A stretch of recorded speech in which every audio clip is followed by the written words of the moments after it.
Merci d'être à l'écoute de l'émission Le Protecteur. Vous le savez, on est tous passés par ce canal obligé, l'école primaire, secondaire, les devoirs.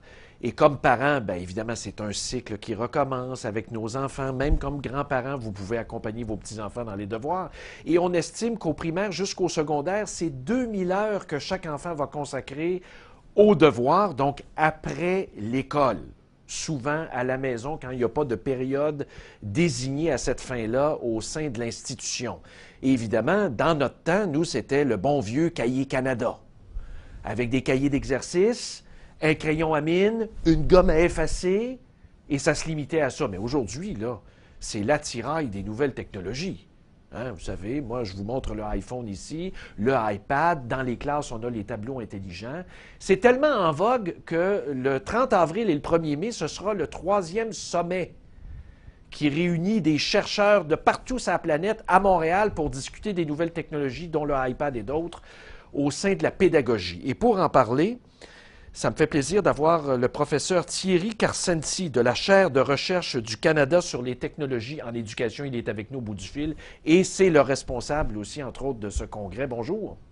Bonjour. Bonjour, merci d'être avec nous. Écoutez, on a passé l'étape vraiment du cahier Canada, là, maintenant. Oui, on a bien dépassé ça, même si dans certaines écoles, c'est encore très présent. Oui, mais quand même, là, ça fait quelques années qu'on a introduit le fameux tableau intelligent dans les écoles. Est-ce qu'on en fait un bilan positif, malgré tout? Ben écoutez, il y aura des chercheurs qui pourront en parler lors du sommet. Je vous dirais que les recherches actuellement là-dessus, il y a des éléments positifs et il y a des éléments encore qui seraient à travailler au niveau de l'usage du tableau blanc interactif, notamment pour ce qu'on en fait en salle de classe. Parce que vous savez, pour des élèves, de rester assis à regarder un tableau pendant des heures et des heures, à long terme, ça peut devenir ennuyant. Oui. Et donc, un des objectifs de ce congrès, c'est justement de regarder sur le plan de la pédagogie qu'est-ce qu'on peut faire de plus intéressant pour nos chercheurs et pour nos étudiants aussi. Bien là, vous amenez un point en classe, le tableau intelligent, mais si je me reporte dans mon rôle de parent, quand mes enfants rentrent à la maison et vous allez publier un livre là, concernant les devoirs scolaires un peu sur le même sujet, je ne peux plus aborder la question des devoirs avec mes enfants de la même façon qu'à mon époque. Là, c'est terminé, là. Ben écoutez, l'ouvrage sur les devoirs, le but, c'était un peu de démystifier certaines idées ou préconçus qu'on avait par rapport aux devoirs, parce que certains se demandaient si c'était bon, si c'était pas bon. Plusieurs parents étaient pour les devoirs sans vraiment avoir de balises.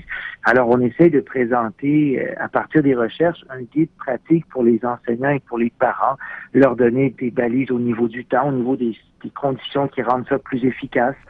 Pourquoi c'est bon les devoirs, dans quel contexte c'est bon, pourquoi c'est pas bon des fois de donner trop de devoirs, donc quand ça prend trop de temps, quand c'est trop difficile, c'est moins intéressant.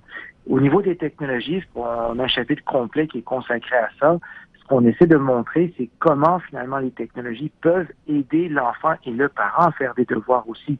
Il y a des services d'aide au Québec, comme Alloprof par exemple, qui sont tout à fait exceptionnels. Les jeunes adolescents peuvent envoyer des textos pour avoir des réponses aux questions qui se posent pour leurs devoirs. Et c'est pas juste pour avoir des réponses, c'est aussi pour mieux comprendre les problèmes qu'on fait, comme par exemple pour se préparer pour un examen ou autre. Est-ce qu'il n'y a pas un risque, évidemment, on peut avoir des préjugés, là, mais est-ce qu'il n'y a pas un risque à laisser son enfant avec des outils de nouvelles technologies de l'information, par exemple le iPad ou le iPhone, est-ce qu'il n'y a pas un risque de perte de temps dans la prestation des devoirs? Parce qu'évidemment, de fil en aiguille, on se ramasse sur le web puis on finit par perdre le fil, non? Tout à fait. Les précautions qui doivent être prises, elles sont clairement identifiées aussi dans l'ouvrage. Ça veut dire qu'il faut, en général, par exemple, s'assurer de voir ce que son enfant fait, s'assurer de l'aider à planifier son temps aussi. Mais même si c'est un risque, moi je vous dirais que c'est un apprentissage qui est important de faire à la maison aussi, montrer à son enfant comment gérer son temps avec les technologies.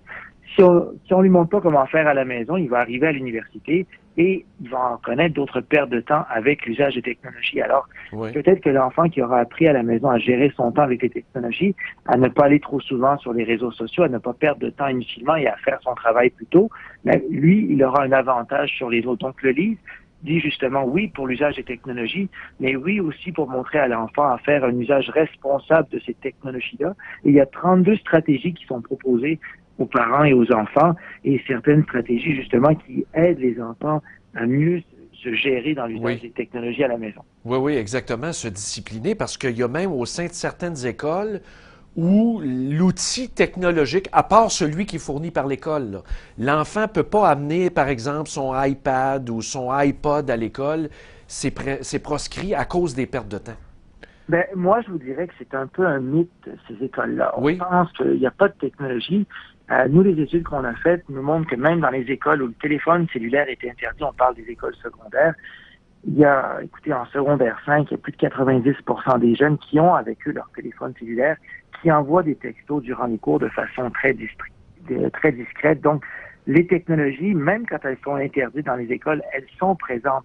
D'où l'importance peut-être de montrer aux jeunes à en faire un usage responsable. Vous savez, les jeunes, il n'y a personne qui leur montre à en faire des usages responsables. Et c'est la même chose avec la question des devoirs. Donc, un jeune qui aura appris à la maison à faire un usage responsable, peut-être qu'il va arriver en classe et que naturellement, ce sera plus facile pour lui d'en faire un usage responsable. Oui, non, mais ça, vous apportez un point. Moi, je faisais l'analogie avec mes enfants, justement, le texto au volant. C'est la même chose.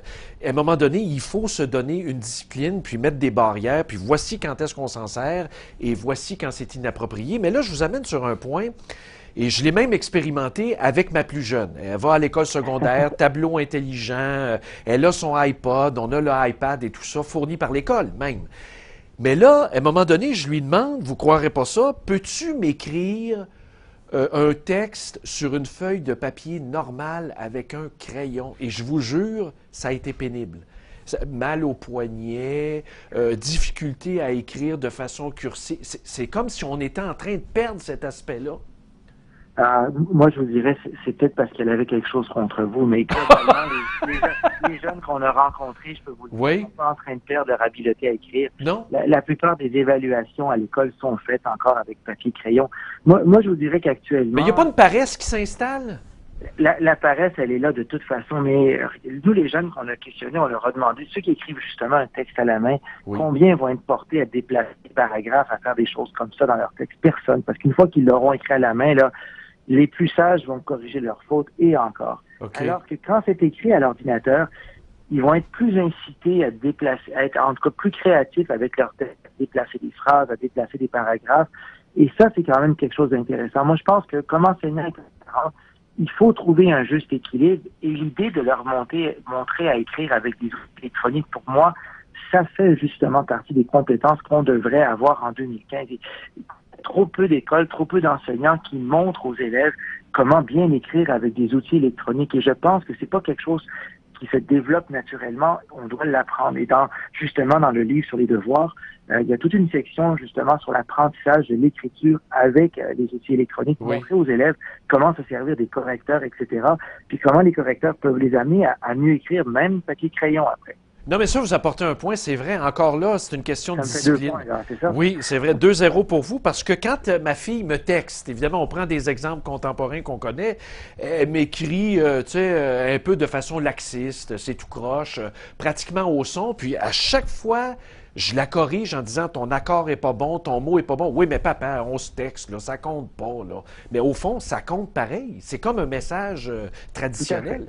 Puis moi, je pense qu'en faisant ça, vous la sensibilisez justement à l'idée que les outils électroniques, on peut s'en servir pour bien écrire. Et là, c'est un point pour vous. Ça veut dire que votre fille, tranquillement, elle va développer une conscience. Ah, c'est pas parce qu'on prend un outil électronique qu'on ne fait pas d'effort. On peut en faire aussi. Et donc, mais c'est quelque chose qu'on devrait apprendre. Quand on regarde la Finlande qu'ils ont décidé de faire, on veut rendre obligatoire justement l'idée d'écrire un texte avec un outil électronique.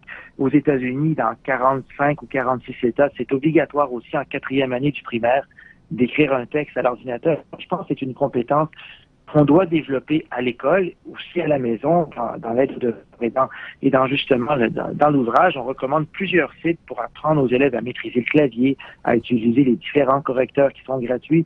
Puis il y a certains parents qui parlent peut-être pas bien français à la maison, donc ces outils-là peuvent aussi les aider à aider leurs enfants à faire leurs devoirs. C'est vrai, effectivement. Si on veut se procurer le livre, on fait quoi exactement? Où est-ce qu'on peut aller pour ça? Édition Grand-Duc sur Internet. Alors, ce sera disponible dès jeudi matin, je pense. C'est bon. Alors, Édition Grand-Duc via le site Internet. Bien, merci beaucoup d'avoir pris le temps de partager ces informations. Merci à vous. Merci. À la prochaine. Au revoir. Au revoir. Alors, c'est le professeur Thierry Carsanti. Vous avez vu son site Internet. C'est un chercheur, évidemment, en pédagogie et nouvelles technologies de l'information. Vous voyez à l'écran, il est disponible même sur Internet, le site, évidemment. Et c'est ce 3e sommet mondial qui va avoir lieu à Montréal le 30 avril et le 1er mai prochain sur l'utilisation du iPad, entre autres, et des nouvelles technologies de l'information dans les salles de classe. Et vous savez que c'est très, très, très gagnant auprès même de certaines clientèles qui décrochent. À la polyvalente Monseigneur Richard à Verdun, pour raccrocher 2 classes de garçons. On a mis plein de gadgets high-tech, de nouvelles technologies et tout ça. Et ces jeunes-là ont raccroché, entre autres, grâce à cette facilité-là à apprendre avec des outils qui sont conviviaux pour eux.